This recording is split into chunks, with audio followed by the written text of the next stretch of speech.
Hello students, आप सभी का स्वागत है हमारे इस नए सीरीज में जिसका नाम है class 6 to 12 geography NCERT series. Students, आज मैं बात करने वाला हूँ मोशन ऑफ अर्थ के बारे में। आज हम जानेंगे इस ज्योग्राफी के बुक में जो आपकी क्लास 6 की है, उसमें हम लोग मोशन के बारे में पढ़ेंगे कि भाई अर्थ का मोशन कैसे होता है और वो आपका मोशन कैसे होता है, राइट, रोटेशन के फॉर्म में और या फिर रेवोल्यूशन के फॉर्म में। स्टूडेंट्स, मैं आपको बहुत ही बेसिक अंडरस्टैंडिंग दूंगा और मैं आपको बहुत ही अच्छे से आज में पढ़ाने वाला हूँ, एकदम नए अंदाज से, नए सीरीज से। चलिए शुरू करते हैं स्टूडेंट।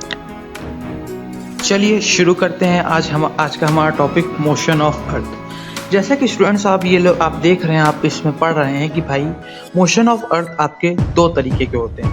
पहला तो आपका रोटेशन होता है, दूसरा आपका रेवोल्यूशन होता है, राइट। अब यहाँ पे लाइन ये बोल रही है, rotation is the movement of earth on its axis.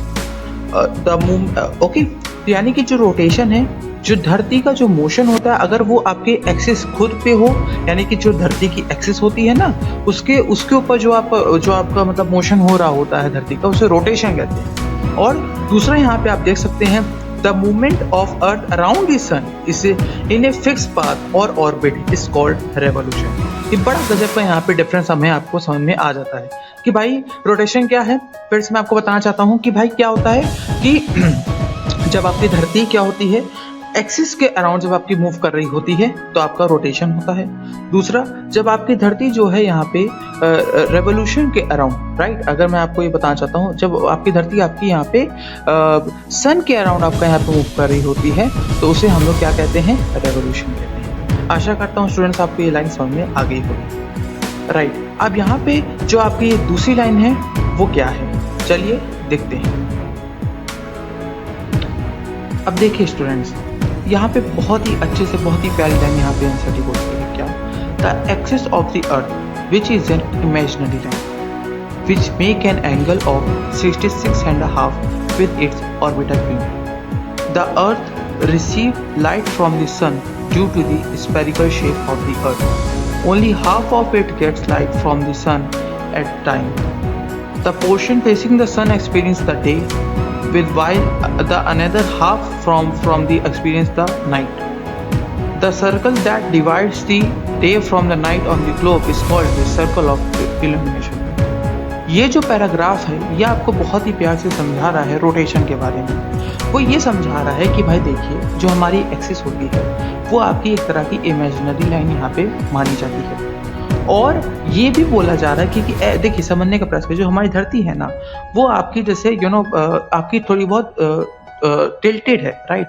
वो उसका और जो वो एंगल बनाती है वो आपका जैसे समझने का प्रयास करिए। अगर हम लोग यहाँ पे प्लीज थोड़ा सा, अगर आप थोड़ा दिमाग लगाएंगे यहाँ पे कि भाई जो हम समझने का प्रयास करते हैं कि जो आपका एक्सिस है वो आपकी 66.5, राइट, वो एंगल बनाती है ऑर्बिटल प्लेन के। अब आप ये पूछेंगे सर ये ऑर्बिटल प्लेन क्या होता है। देखिए, ऑर्बिट आपकी यहाँ पे जैसे फॉर एग्जांपल, अगर हम लोग अभी मैं इसमें नेक्स्ट इमेज में आपके लाने वाला हूँ, उसको आपको मैं और अच्छे समझाऊंगा। ऑर्बिट आपका क्या होता है, राइट। ऑर्बिट आपका होता है जैसे कि फॉर एग्जांपल, जैसे कि जिस पे आपकी धरती घूम रही है। जैसे कि अगर आप यहाँ पे समझने का प्रयास करें, मैं आपको और अच्छे से क्लियरिफाई करता हूँ कि जैसे कि जिस पे धरती आपकी घूम रही है ना, जैसे जो सन के अराउंड घूमती है, वो वाला जो ऑर्बिट होता है, वो जो ऑर्बिट, उससे जो आपकी एक्सिस है उसका जो एंगल है वो आपका 66.5 है। देखिए स्टूडेंट्स, मैं लेके आ गया हूँ इसके लिए बहुत ही प्यारा सा फिगर जो कि आपके एनसीईआरटी में। देखिए स्टूडेंट, आप इसको बहुत ध्यान से देख सकते हैं कि जो आपका यहाँ पे आप ये कह रहे थे, आपके दिमाग में भी क्वेश्चन उठा होगा कि मैंने ये चीज़ सुनी है कि भाई जो हमारी जो धरती की जो एक्सिस है वो 23.5 है, पर ये यहाँ पे लाइन 66.5 किसके पर्सपेक्टिव से कह रहा है। देखिए, आप ये देख सकते हैं कि जो आपका ऑर्बिट प्लेन क्या है, धरती का ऑर्बिट प्लेन कैसा होता है। देखिए, धरती का ऑर्बिट प्लेन वो आपका हॉरिजॉन्टल होता है, ये आप ये देख सकते हैं। दूसरा, जो आपका ये जो है ना धरती का ऑर्बिट प्लेन और जो आपकी एक्सिस है नॉर्थ पोल और साउथ पोल से जो ये लाइन जा रही है, वो आपकी जो है 66.5 डिग्री का वो आपका बना रही है एंगल ऑर्बिट का प्लेन और एक्सिस की लाइन। अब जो आपकी एक्सिस होती है वो आपकी किस पर्सपेक्टिव में आपको बताना चाहता हूँ। वो जो आपकी एक्सिस होती है वो आपकी कैसी होती है, नॉर्मल एक्सिस जैसे मान लीजिए 90 डिग्री होगा उसका आपकी 23 डिग्री यानी 23.5 डिग्री वो आपकी बेंड होती है। और ट्रू नॉर्थ पोल वहाँ पे होता है जहाँ पे बेंड होती है।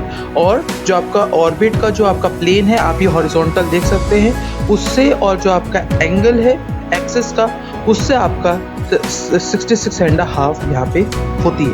आशा करता हूँ स्टूडेंट्स आपको ये टॉपिक समझ में आएगा। चलिए get back to the our paragraph. देखिए स्टूडेंट्स, अब आप ये बहुत ही ध्यान से आप देख सकते हैं। अब हम बहुत ही और अच्छे से पढ़ने वाले हैं रोटेशन, क्योंकि मैं बहुत ही प्रैक्टिकल वे में अब जा रहा हूँ। वीडियो अगर आपको अच्छी लग रही होगी तो आप प्लीज़ इसको लाइक जरूर करें और सब्सक्राइब करें। तो देखिए अब यहाँ पे हम लोग इस फिगर से समझते हैं कि अब रोटेशन कैसे हो रही है। वो ये है, जैसे ये आपकी एक्सिस बनी हुई है ना, तो ये एक्सिस यहाँ पे, इससे आपके यहाँ पे क्या होता है, जो आपकी धरती है वो घूमती है।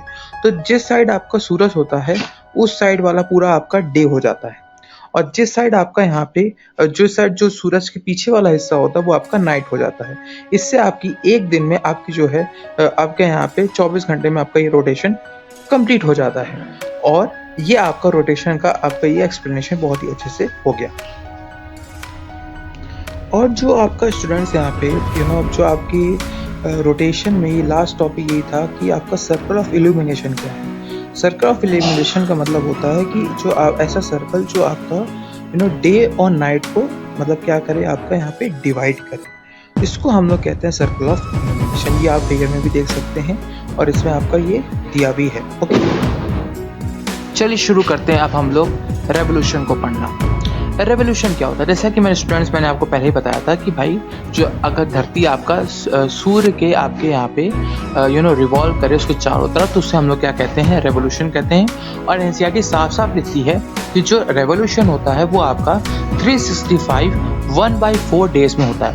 अब आप यहाँ कहेंगे भाई ये 1/4 क्या है, ये क्या होता है, ड्यू टू कन्वीनियंस यहाँ पे साफ साफ लिखी है कि जो 1/4 डे होता है ना, इसी को यहाँ पे कहा जाता है, जब हम लोग इसको 24 से डिवाइड करेंगे वो आपका आएगा 6 घंटा आएगा।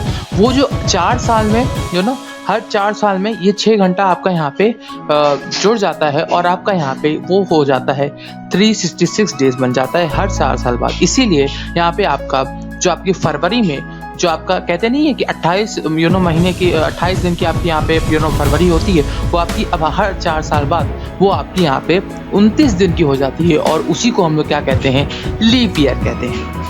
राइट, इसको बहुत ही अच्छे से यहाँ पे समझाया गया। फिर से देखिए 365 डेज 365 और इंटू 1/4 डेज यहाँ पे होता है, यानी कि 1/4 हिस्सा यहाँ पे दिन का यहाँ पे होता है। वो जो 1/4 वाला हिस्सा होता है, अगर मैं 24 घंटे से डिवाइड करूँ वो 6 घंटा आता है। और अगर वो हम लोग ऐसे 4 साल बाद वो आपका ये एक दिन वो आपका क्या हर 6 घंटा अगर हम लोग हर 4 साल का जोड़ दें तो आपका वो हो जाता है एक दिन, और वो एक दिन आपका हर 4 साल बाद 366 दिन वो कहला जाता है, यानी कि फरवरी जो आपकी 29 डेज की हो जाती है। और इसी को हम लोग क्या कहते हैं, we say that leap year. ये बहुत ही अच्छे से हमको ये समझाया गया था एनसीईआरटी द्वारा, हमने ये देखा ही नहीं, वी कैन नॉट सी, इसे क्लास 6 में समझाया गया था। चलिए आगे देखते हैं। अब ये स्टूडेंट्स हमारा यहाँ पे ये लास्ट टॉपिक रह गया है रेवोल्यूशन का। अब हमें ये समझना है कि भाई जैसे कि हमने यहाँ पे देखा कि रोटेशन से हमें यहाँ पे डे और नाइट का पता लगता है। अब हम ये देखेंगे कि कैसे हमें यहाँ पे मौसम का पता लगता है रेवोल्यूशन के दौरान। क्या होता है स्टूडेंट्स कि जो हमारी धरती है वो आपकी 2 हेमिस्फीयर में बटी हुई, एक आपका नॉर्दर्न हेमिस्फीयर या आपका साउदर्न हेमिस्फीयर। तो क्या होता है स्टूडेंट्स, जब आपका और उसके जो आपकी आपने अगर आपने लॉन्गिट्यूड और लैटिट्यूड में आपने लैटिट्यूडल लाइंस में आपने पढ़ा होगा ट्रॉपिक ऑफ कैंसर और ट्रॉपिक ऑफ कैप्रिकॉर्न, मैंने उसमें आपको समझाया था कि जो आपका ट्रॉपिक ऑफ कैंसर है वो आपका किस पे लाई करता है, नॉर्दर्न हेमिस्फीयर में। जो आपका ट्रॉपिक ऑफ कैप्रिकॉर्न है वो आपका किस पे लाई करता है, नॉर्दर्न हेमिस्फीयर में, सॉरी साउदर्न हेमिस्फीयर में। तो क्या होता है जब आपका 21 जून होता है, राइट, 21 जून वाले दिन आपका यहाँ पे tropic of cancer northern hemisphere में पूरी लाइट पड़ती है, एकदम डायरेक्ट हिट लाइट पड़ती है, और उस पे यहाँ पे क्या हो जाता है, एकदम बहुत गर्मी पड़ती है, राइट। उसको हम लोग कहते हैं समर सोल्स्टिस। यहाँ पे कहते हैं कि यहाँ से आपका सबसे बड़ा दिन होता है। फिर आपका यहाँ पे ऑटम आता है, वो आपका ऑटम सिस्टम, यहाँ ऑटम आता है।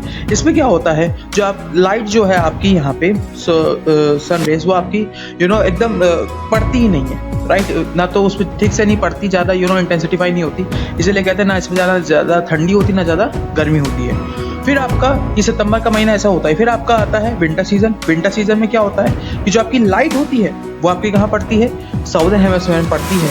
और क्योंकि वो कहाँ पे पड़ती है, ट्रॉपिक ऑफ कैप्रिकॉर्न में पड़ती है।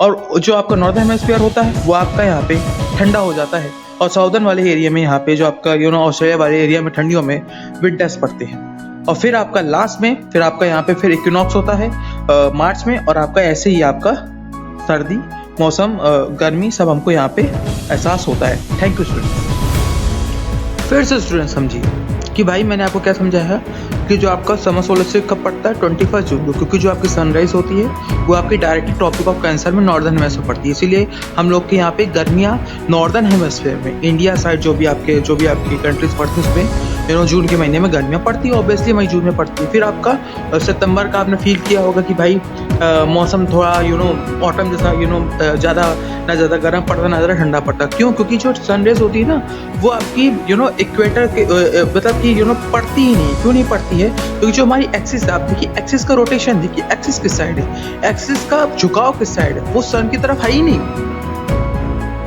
वो सन की तरफ है ही नहीं। आप खुद देखिए, राइट, तो ज़्यादा है ही नहीं, और इस वजह से इंटेंसिटी तो आ रही है बट ज़्यादा नहीं आ रही, इसीलिए हम लोग को ज़्यादा गर्मी ना ठंडी पड़ती है। फिर आप जब यहाँ पे जाएंगे, और इसी को हम लोग क्या कहते हैं, इक्विनॉक्स, और ये कब पड़ता है आपका यहाँ पे 23 सितंबर को। फिर जब आप यहाँ पे विंटर सीजन में जाते हैं तो आपका जो सनरेज होती है वो आपकी कहाँ पड़ती है स्टूडेंट्स, ट्रॉपिक ऑफ कैप्रिकॉर्न में पड़ती है, और वहाँ पे आपकी गर्मी पड़ती है और नॉर्दर्न हेमिस्फीयर में ठंडी पड़ती है। समझ में आया ना स्टूडेंट्स? ये आपको, और इसको हम लोग क्या कहते हैं, विंटर सोल्स्टिस कहते हैं, और ये 22 दिसंबर को पड़ता है, और सबसे छोटा दिन भी यही होता है, राइट। फिर उसके बाद आपका इक्विनॉक्स फिर आपका आता है मार्च में, जैसे स्प्रिंग सीजन से हम लोग कहते हैं, राइट। और सितंबर में ऑटम सीजन, और स्प्रिंग सीजन मार्च में कहते हैं। क्यों कहते हैं? क्योंकि यहाँ पे भी आप देखिए जो आपकी जहाँ पे कोई इंटेंसिटी 5 में आपकी जो लाइट तो पड़ी नहीं रही है सन की, इसमें बराबर की पड़ रही है, कोई इसमें दिक्कत है ही नहीं। तो यानी कि आशा करता हूँ स्टूडेंट आपको ये पूरा समझ में आएगा कि भाई हम लोग मौसम कैसे यहाँ पे एक्सपीरियंस करते हैं। तो स्टूडेंट्स आपको मैं ये बता दूं, रिकैप कर दूं, रोटेशन और रेवोल्यूशन, रोटेशन आपका डे और नाइट के लिए होता है, और रेवोल्यूशन आपका यहाँ पे मौसम बताता है। Thank you students.